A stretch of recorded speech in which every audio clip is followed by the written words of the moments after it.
Hey guys, what's going on today? We are doing a spiral staircase.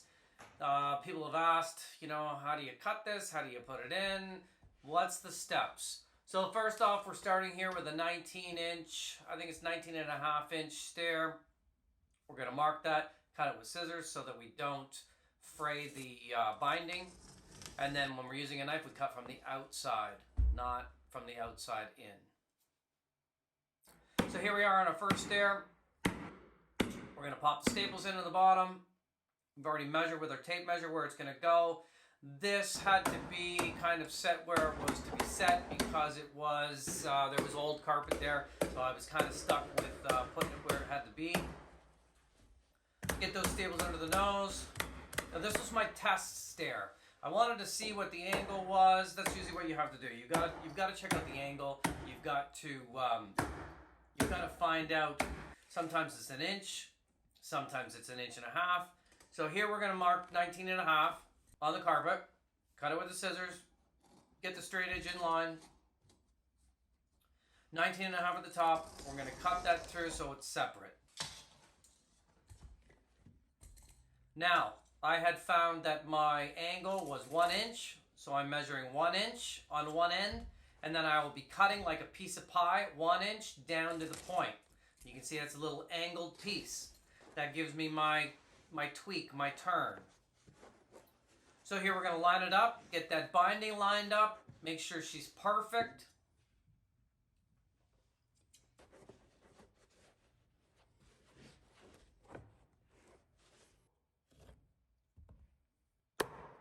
Staple, lock it into place.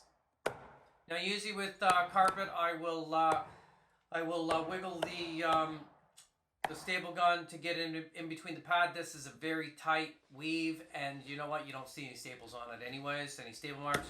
So we're going to fold it, get it under the nose. Sometimes double staples at the other end. Stuff's tough to work with. Get the kicker in there. Make sure my angles look good because we are going up about 7 stairs on an angle. So each stair we're taking an inch off. Inch, excuse me, to make it go up on that angle. Staple in the sides. Staple the end. Now that's a dual fast staple gun I'm using. If you like what you see, subscribe, like. Feel free to ask me any questions at the bottom. I love all the great questions. If there's any questions about this video in particular, please feel free to ask. I answer all the questions. Score it with the tucker, bang it in, knife from the outside in, and then from the other side, outside in. Clean out all the debris, bang that down. Now, here we go again. We're going to mark 19.5. We're going to mark 19.5. I kind of prepared a bunch so I didn't have to do it again. Once I knew my angle cut, I was fine. So 19.5, 19.5, then we will cut our angle. Checking the direction. Making sure the pile is running down. There's the right side. We're going to cut 1 inch down. You can see right here. And then we will angle cut that down like a piece of pie. Right? See, from point A at the top to the inch out that I had put. That gives us our angle. Sometimes it's 1 inch, sometimes it's 1.25 inches, sometimes it's 1.5 inches. You'll have to figure that out for yourself. That's what your first test stair is all about.